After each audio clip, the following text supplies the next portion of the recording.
السلام عليكم ورحمة الله وبركاته. يا روسا قرانتي يدرسني نقامتي نقام نيشي داران بيهم حكم نقيا فيادا أنجر الحمد لله قالت ربي بقى نقيان جراتني إن شاء الله بقى ربي جي رمضان جي خيري جي خبر جمال زالة ما قيوتا وبالك ومليم وما نفني بقى ربي نتيني سنجي ورقا متقوتو عمدادي بربي نواقلو أرانتنا nama tokko tokko kan maqaa ustaazotaa balleessu tokko dhugaa wallaahi yoon waan takka qaqqabdee jala laalte garuu immoo namni dhugumatti waan jala qaqqabee xiinxalee dhugummaa barate garuu maqaan balleessu wallaahi rabbii keessan sodaadhaa. Namni ulumaa'ii waan ustaaza imoo jettanii ustaazotii maqaa balleessitan اتق الله ربي خيسن سدادا والله ربي سدادا أستاذني إن خرقون قرآن نقراسيسات خرقون شروطا مبرسيسة بالله عليكم اتق الله ربي خيسن سدادا نامي توك نامي هماين بين dhugaa mee wallaahi namni jalaa buttanii dhugaa seetanii nama waan takka fidee poostii godhu tiktook irratti poostii godhu mee fuudhaati viidiyoo nama sanii mungkin nama san namni beeytamee keessaanitti dawwalaa gaafuma takka gaafadhaame aliif ni ciisa moo ni dhaabbata jaati mee gaafii gaafadhaa yoonumi sun dhugaa gaafii sii deebise.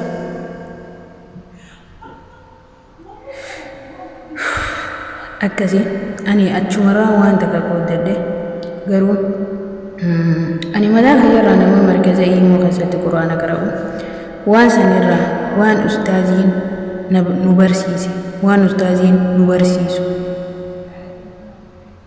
siigalte guyyaa jummaa waan ustaaziin nu barsiisu sanirraan jecha xiqqaa tokko bas jecha xiqqishee tokko garuu ilmi namaa jecha san keessatti mee iflaale ati rabbii sammuu see kanne iflaale isin jira jee warra maqaa nama balleessu warra ajandaa'uuf poostii goota wallaahi yaa obboleessa kee ati tan waan khayrii siin qabne nama jalaa fuutee ittiin gootu sun wallaahi garuu jiruun addunyaadhaa siin hin taphatin jireenya addunyaadhaa xiqqishaadha garuu bareedaa sitti hin fakkaatin jiruun addunyaadhaa nama sobdi jireenya addunyaadhaa siin sobin waan siin fakkaan waan sirraan fakkaan jala deemtee hin hordofin wallaahi waan si fakkaattu hordofi honni tunnarraa bareeddi jee ilaali waan si fakkaattu san hordofadhu waan si fakkaattu filaayitii godhi atis tan gartee waan si faayidaa hin qabne gadhiiftu tan waan si bu'aa hin qabne gadhiiftu wallaahi qar'aa miti garuu gaafa ati jiru addunyaa tanarraa deemte beekadhu ati gadhiifte bukutte garuu ishiin asumarra teesse asumarraa qalaaqii si godhu sun ibidda sitti shita rabbii kee sodaadhu guyyaa boruu kan namni sitti dirmatu hin jirre san guyyaa saniif yaadadhu wallaahi if yaadadhu yaa obboleettii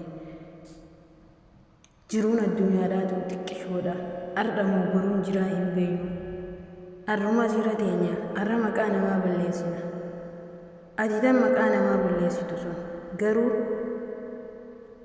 ati foolawii guddifachuu humkin beekumsa argachuu bas abalu sun akkas jee gowwaan garii rabbiin biyyaa baasee fideessi jalaa fuudhee gadhiisaa bar'a ati sanumatti hamilee ergattaa bar miskiina wallaahi miskiina akkasi haasawni yoo keessa deeman namaan bada wallaahi waan takka argeetiin bas hedduu garaan kun na badee ati ammoo rabbi si haa qajeelchu wallaahi atu ta'u ustaazotii maqaa balleessitu rabbi si haa qajeelchu wallaahi rabbiin si haa qajeelchu ati silaa tanumatti dhiyaatanii keessan gorfatanii dhiira ta'us dhalaa ta'us kanumatti dhiyaatanii keessan gorfatanii garuu maaliin godha akkasi kara qophiitiyyaa chao usmaanuu itti dabarruun isiniin jaa. بسم الله الرحمن الرحيم. سؤال: ما الأصول الثلاثة التي يجب على العبد معرفتها؟ جافي hundi sedih bercerita beracun syidad kamata timali. Jawab ma'rifatu abdi rabbahu wa dinahu wa nabiyahu Muhammadin sallallahu alaihi wasallam. Keberci Rabbi sabekuda, amanti sabekuda, Nabi Muhammadin bekuda. Soal marbuka kafi Rabbiki. Jawab Rabbi Allah dini Rabbi Allah. Soal bima rafta rabbaka Rabbi khimali bita. Jawab biayatihi wa makhluqatihi ملتوزاتي في ومساتي نبيها. سؤال: اذكر آيتين من آيات الله. قافي دبت ملت لربي قنتي ربي خبيت لما دبت. جواب: الليل والنهار ديني الكريم بيانا.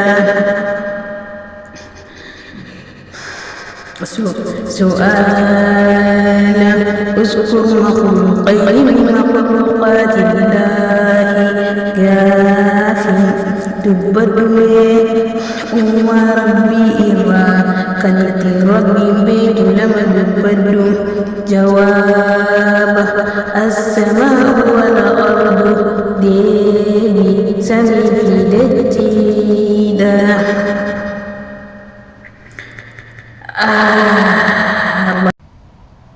Warri markazaa akkana jechuun waan akkanaatan jira. Garuu tattaa'utti hin jiru. Sii galtee takka osoo gaafa biyyaa sana wallaahi yoo qor'anni alifnoo ni ciisamu ni taa'uu naan jedhin beeku. Garuu ustaaza ta'ee himatu na barsiise. Hedduun irraa gammada. Eilaabii isiniin jaaladha. Abadan jecha namaa laaltanii maqaa gadi mataa gadi hin qabatina. Rabbiitu isinii wajjin jira. Inshaallah biiznillah. Nagayaan naa tura keessatti filaalame. Tabiraatiin isinii deebi'a. Garuu hedduu hamileen na buute saniifi. Wassalaamu alaikum warahmatullahi wabarakatuh. Bye bye. Isinii toltu like, share, subscribe godhaa. Isinii toluu baattu مع السلامة.